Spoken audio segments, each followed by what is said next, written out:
And this Lunch and Learn is going to be about effective communication with students.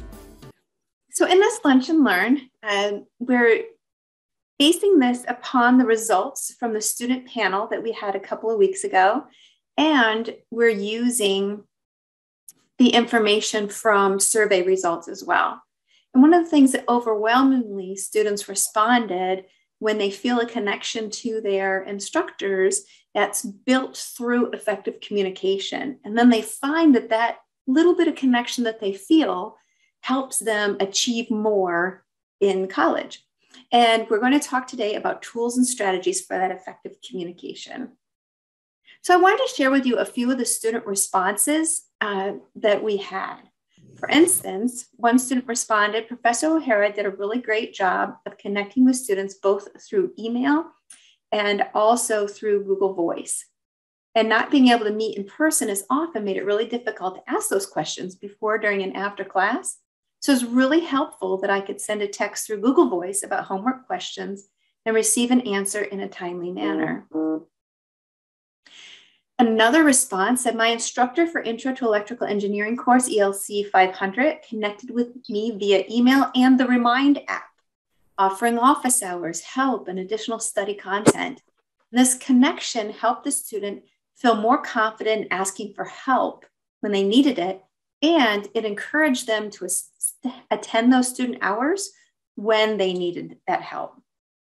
Another student, Dr. Cano, offered weekly tutoring sessions based on student interest to help reinforce the material being learned in class. The sessions were guided by student input on weak areas, and I believe that the tutoring sessions were extremely helpful in testing my understanding of the material. And I have just a few more for you too. One of my professors noticed that I was missing assignments and wasn't doing so well. They reached out and helped me with anything I didn't understand. They offered to do Zooms if I needed any additional help. It gave me the motivation I needed to get my assignments turned in. Just that little bit of grace went a long way for me. Another student said, during one of my courses in the nursing program, an instructor wanted to meet with me in regard to my grade in the class. We connected through Zoom to go over a quiz and some information that I was confused about. This connection made me feel more comfortable moving forward with asking the instructor questions. And finally, when I think of connections I have had, I think about how all of my instructors saw me as an individual. I had one instructor see that I was not acting like myself and asked me to stay after class and asked me if I was okay. I had a tutor who emails me when I am not heard from in a week. And most recently, I had a teacher help me get through a very hard semester by having private meetings and help me create a study guide that could help me better. So these were some of those responses that we heard, real student voices here. So I have a question for you. How do you communicate with your students? And I'm trying an advanced poll feature here. If you have, the only issue with this one question, I have a couple other ones, but this one question, you need to have your updated Zoom, but let's give it a shot and see how it works. How do you communicate with students? You should see a poll question pop up for you. And I'm really excited it lets you put in a written response. Excellent. We have 5 responses so far, 6, 7, woohoo. All right, we'll go ahead and we'll end the poll and we'll see what it looks like. And we're going to share those results. So hopefully you can see some results there. We have some weekly announcements with substantive feedback. We have the Delaware Tech email, a personal email, D2l announcements, and trying to contact students who are missing assignments individually, and offer to meet in person or via Zoom using email, Google Voice, call and text, being able to use Zoom. Oh, there's that Remind app again. We see a mention for that, drop in Zoom hours, email, Zoom, and Zoom mini conferences.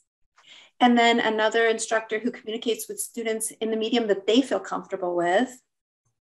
And a staff member who keeps in touch with students who come into the office and uses email and a phone number, and generally text, emails, and phone calls. So we've got a lot of different ways that people are responding to students. We'll keep going with this as well. So it's nice to see that there's a good foundation for how people are responding. So how do you communicate with your students? We saw lots of different ways. We'll talk about the what and how of communication now. What is effective communication? It was really encouraging because effective communication has a couple of characteristics of availability and responsiveness. And this is true in a lot of research. In fact, my doctorate, when I was studying a lot of this communication, it came up again and again and again that instructors need to be available and responsive. Available is through those ways that you just mentioned, how you communicate with students, having a variety of pathways that students can reach you. And the purpose of that is to find a way that students are comfortable with. But it's not an expectation that as an instructor, you need to have 12 different pathways open, but it's at least 2 or 3, maybe 4 different ways that they might be able to respond to you. And already with D2l, you have email and instant messaging.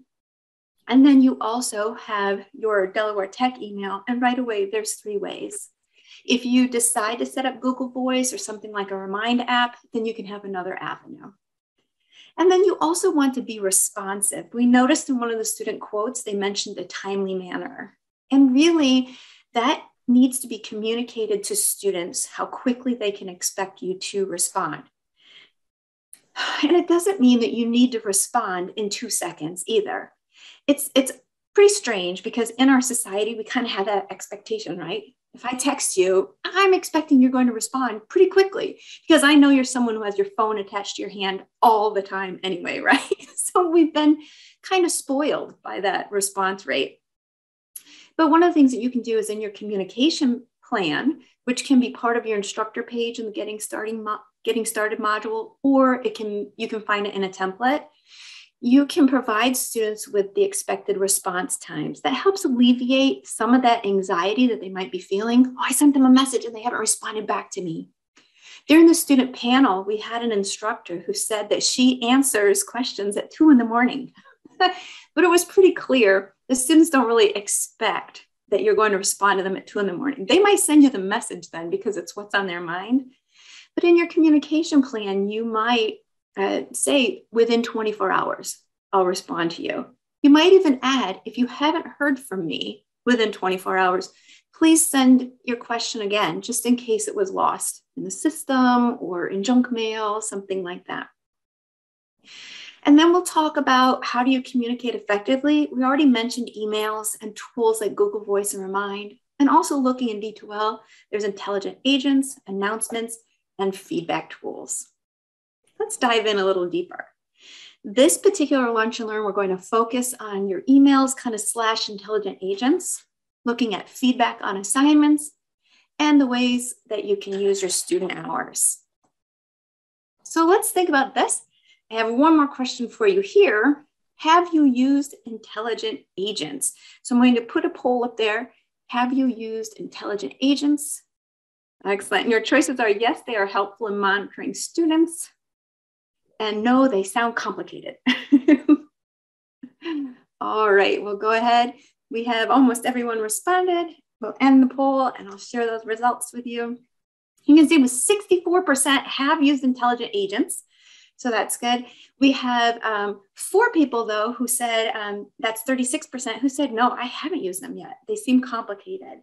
So in this presentation, I want to show you a little bit of intelligent agents, but if you really want to be able to dive into how do I make intelligent agents, if you haven't really been able to create them, or if you want to see some new ideas, there's a link for you to Lunch and Learn where you can find more information. But we'll go ahead and we'll dive into this a little more deeply. For intelligent agents, this person has a construction hat because we're building these intelligent agents, right?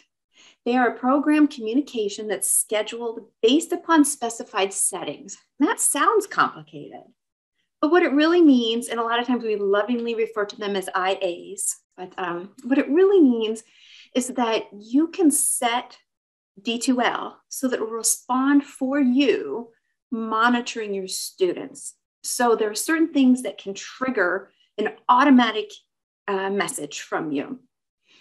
For instance, it might prompt students that they have feedback to an assignment. You can actually set it up to do that. I just learned about that recently, and I thought that was really nice to help encourage students to check that feedback on an assignment. You can congratulate students for a high score on a quiz, or you can provide them with some resources if they didn't score as well. If they respond to a discussion post, you can have an intelligent agent say, good job, thanks for doing that. And if you haven't had a student who participated in a while, you can have an intelligent agent let them know that they need to participate. So when we're looking at our intelligent agents, there's a few different reasons.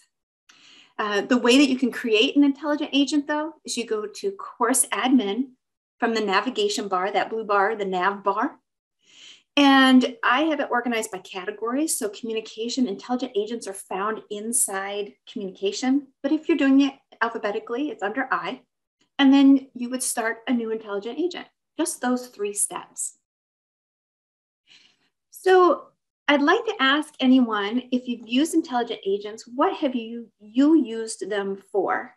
Just out of curiosity. I use it for the beginning one to welcome students, because sometimes it's challenging to know when students are added or whatnot. And I find it really helpful. I don't have to monitor who gets added or whatnot. So it sends them that first week of class, welcome, this is what we're getting to do, ready to do, and all that sort of thing. And thank you, Carrie. She helped me set that up. Carrie also put into the chat encouragement for a low test score with a link where they can find support. Excellent. And we'll look just really briefly, just a little bit about intelligent agents too. You might find a new thing like how I found the prompt for feedback. We go into the nav bar, admin, course admin.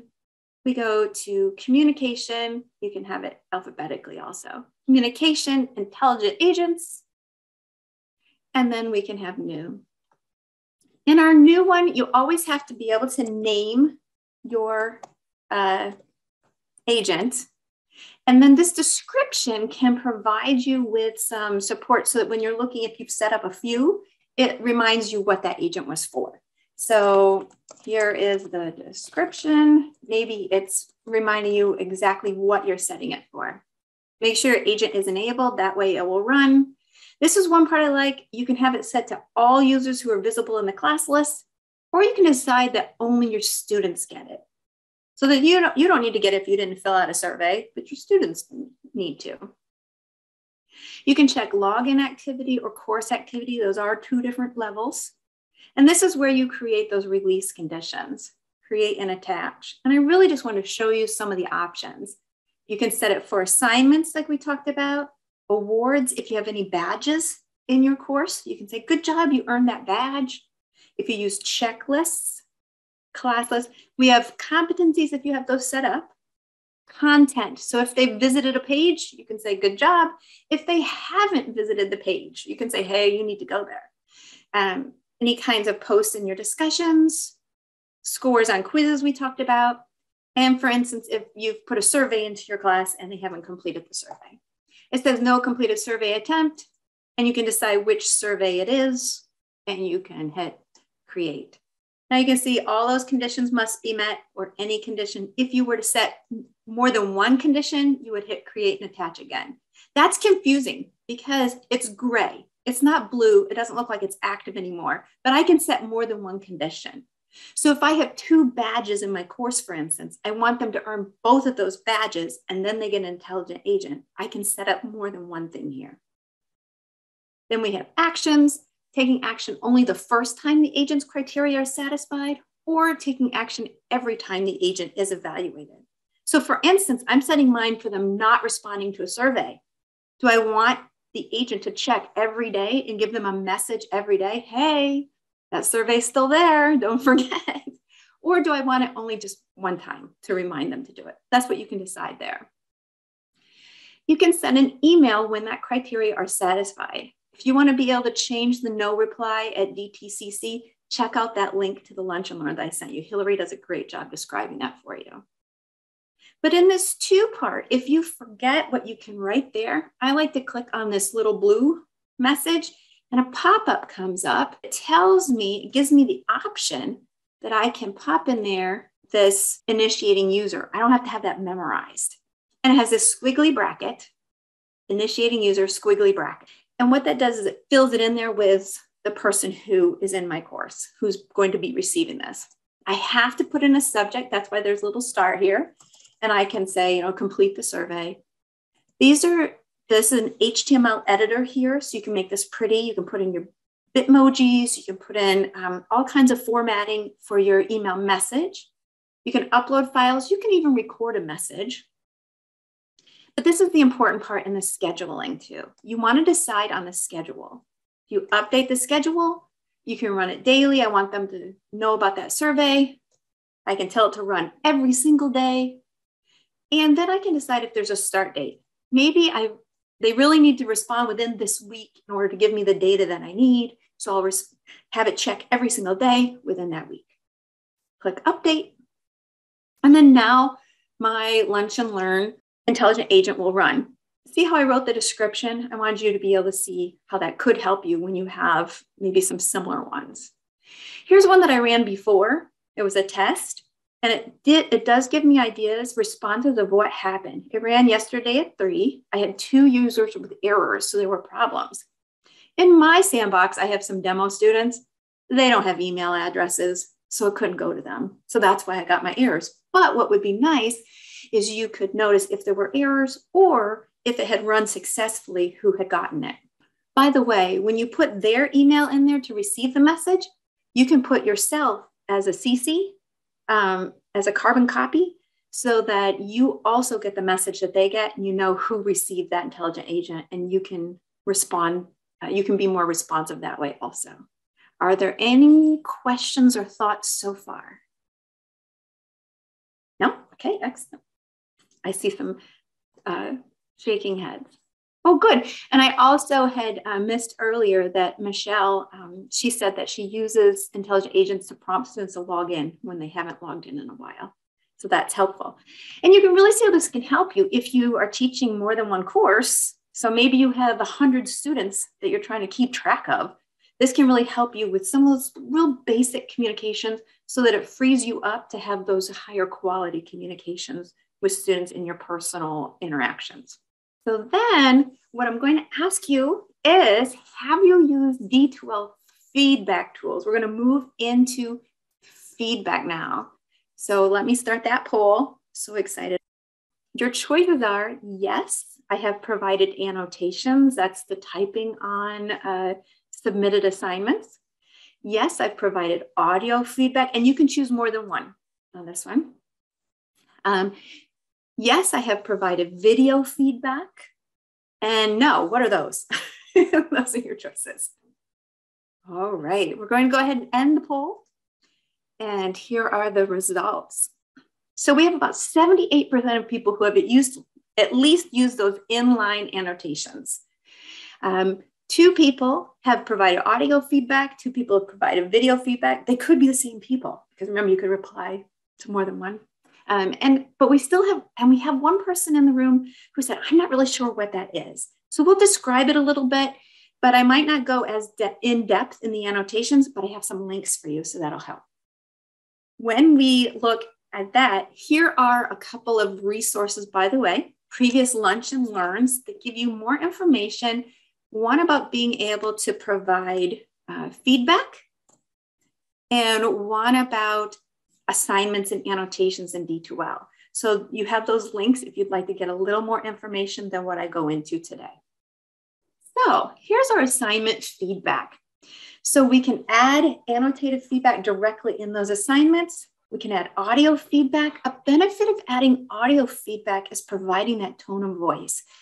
So we know in past assignments, maybe we've written something like, your argument is vague. You need to add a couple more details in order for me to understand your argument. Something like that.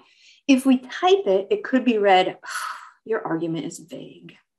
And it could be, depending upon the student's growth mindset, if they feel like they have room to grow, depending upon how they're approaching that critique, they might feel very discouraged when really you meant, oh, it's a little bit vague right now, but if you just add 2 more things, or if you elaborate on this idea, that will really help your argument. When I add the tone of voice, just now you heard that really there was enthusiasm in my voice. There was a noted friendliness in my voice. If you only read it as it was typed, there could be a lot of opportunity for students to misunderstand the helpfulness of your comments. And when you add video feedback, that's really what my research was about, was how video can help build those connections. You can provide your tone of voice and facial expressions.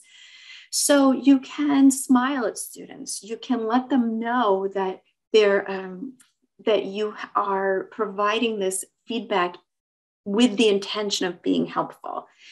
And the other opportunity for facial expressions is as they're watching your face, if you're referring to something on the screen, they will actually watch where you're looking and follow your eyes. It's really cool.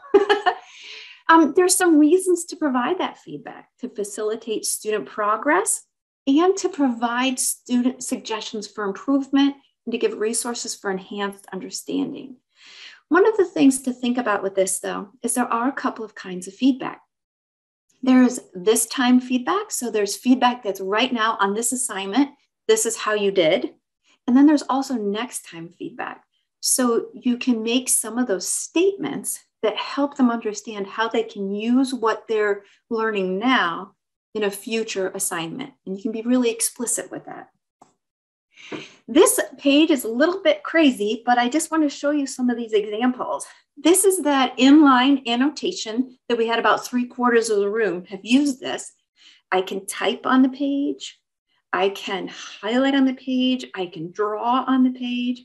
This is a little note that I put in there. When the student clicks on the note, it opens up for them. I can hear your voice in these words. Here's another different shape of a note that I can put in there. Good plan with some organization could use more transition words. And I want you to kind of notice that the feedback that I'm providing, I'm not just saying, good job, nice work. I'm trying to give them a few more words in that feedback, help them understand what they did that was so good or what they need to do to improve. There's also a rubric in the assignment. Rubrics are great to use, and I'll give you a link to another lunch and learn about rubrics too, if you need to go deeper into that topic. But rubrics are great. You can actually set them up to provide automatic feedback. If generally students who score, for instance, poorly in one area of the rubric generally need a specific kind of resource to review, you can put that into your rubric. You can type your feedback. And again, this is an HTML editor. You can put your Bitmoji in there to kind of soften the blow if you like, or to celebrate. And you can see I have a graphic organizer that I added as a resource. I also added audio and video feedback. You do not have to add both. There's certainly not that expectation. But if you provide inline feedback, you might like to provide audio feedback or video feedback to complement that. Again, so that students hear that tone of voice and or see your facial expression. So this gives you some ideas about how you can provide feedback right inside of D2l. So I'll show you, I have one more poll for you also. This time we're jumping into your student hours. Remember those were the 3 things we're talking about today? So I'm going to bring that poll up. This one actually has 3 questions in it though.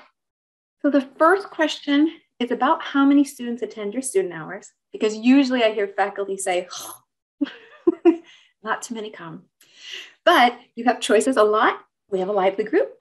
There's just a few, but the connection is so real with those few. Or I hear crickets and I meditate during student hours. Those are your choices. You have the second question, have you used mini lessons in student hours before? And one response is, of course, it's the best way to get them there. And no, but I could consider that. Or you have a never, I've never done that. And then your third question is, have you sent specific invitations for student hours before? You can choose absolutely, not before, but I like the idea, or just a plain no. All right, we'll go ahead and we'll end the poll.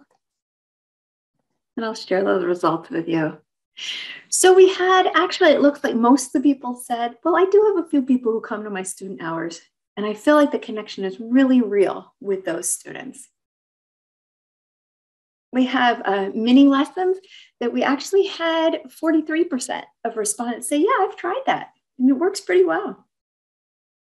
And then finally, we had about 71%, almost 3/4 of the room, saying that they have sent specific invitations for those student hours. Excellent. Okay, great. So we are able to talk a little bit more about those student hours for that effective communication that you might have. So when you hold student hours, those are your opportunities to connect with students. They can facilitate student learning. And sometimes you need to send engraved invitations. We talked about this a little bit in that student panel also.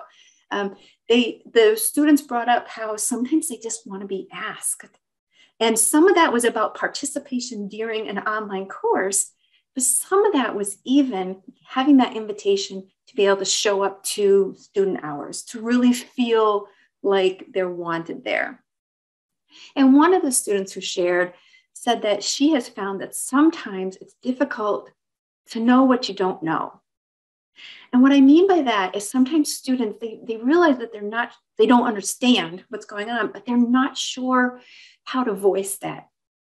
So one thing you might do when I'm talking about engraved invitations, for instance, you might put in an announcement or send an email to your class list that says, in the past, I've had students who had these 2 questions about the upcoming assignment. I'm going to talk about the answers to those questions in student hours. Come on and show up and we can talk about it. In some research, Lowenthal and Dunlap, they proposed student hours and they wanted to rebrand them. So they called them happy hours. Decide what works for you, of course. But what I really liked about what they did is they also put in a mini lesson. It was only about 5 minutes. They tried to keep it really short. And they were targeted to upcoming assignments or upcoming projects or labs to really help with that understanding. And one thing that they did do is they recorded those mini lessons, at least that part, even if they didn't record the whole student hours. They recorded that so it was accessible to all their students, even if they couldn't come for the student hours. But they had that opportunity. And it helped kind of give value added to those student hours. See something in the chat. Let's see. Yes, I understand. That's right. And sometimes student hours, they can be difficult to be able to get students there, but sometimes offering kind of that carrot can help. And I wanted to show you here's an idea. You can put those student hours on your information page, your instructor information page that's in your Getting Started module. If you haven't seen the new template for the instructor information page, this is what it looks like at the bottom. It has this little calendar here. So you can type your student hours right in there and it provides that visual example for students. And sometimes even being able to just have kind of that picture of it can help students recognize when those happen and put it into their brain a little bit more. Or I hope Charlene's okay with it. I gave an example of her homepage because I really like this widget on the side. She's really making herself available to students with her contact information. She made sure her email's listed there, her office phone, her remote phone. She's got clicking to access Zoom sessions and her course schedule. But I also thought that this is a great place to be able to offer your student hours as well in a little widget. If you need some help being able to set up widgets, we also have lunch and learns for that. So there's lots of things and a couple coffee talks too.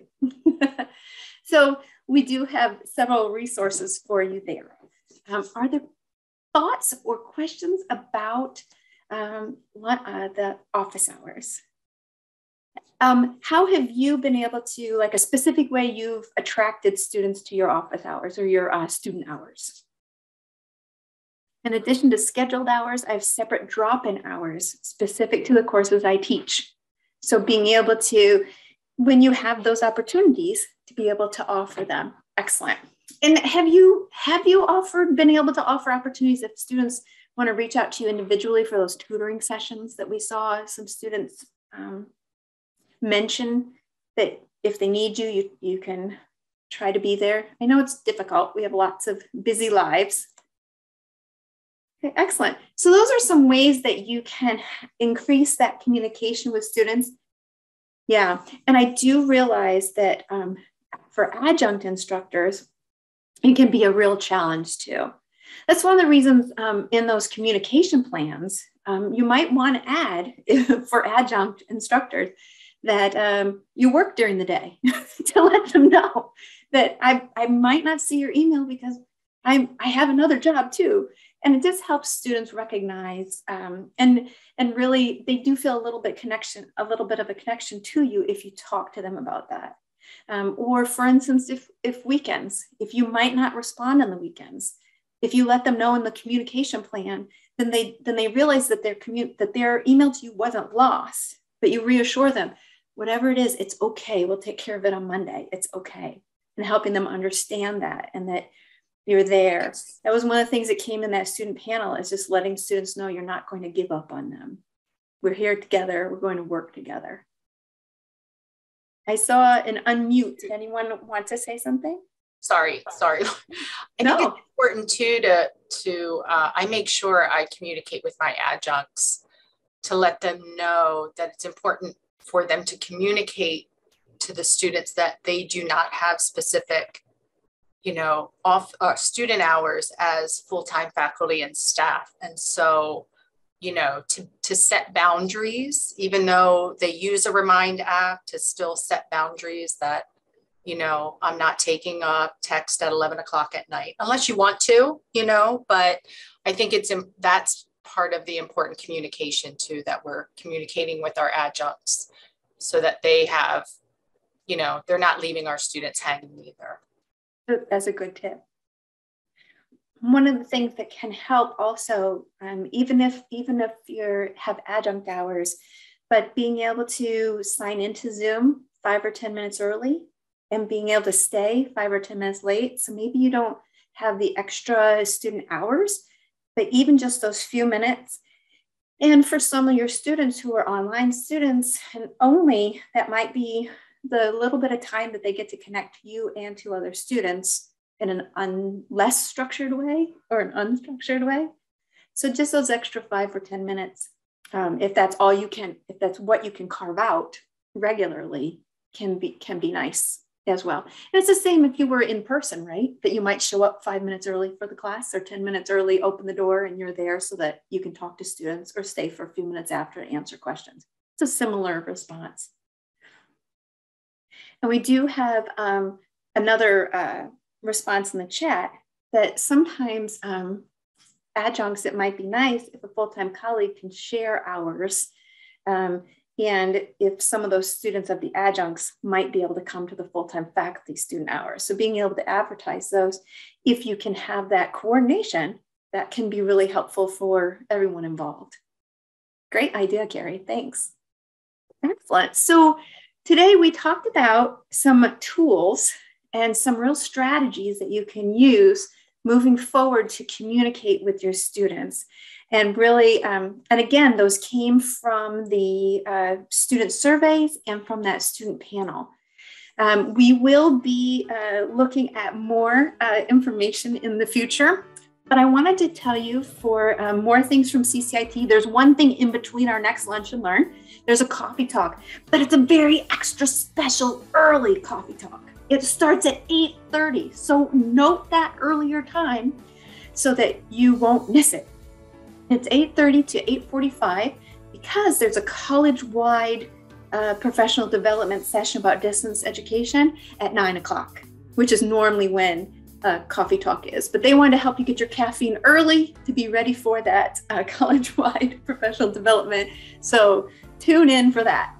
And then on March 2nd, we're going to talk about effective videos and courses. So that came again from that student panel and also from the survey results, that being able to see some of those introduction videos or when instructors are making maybe some how-to videos.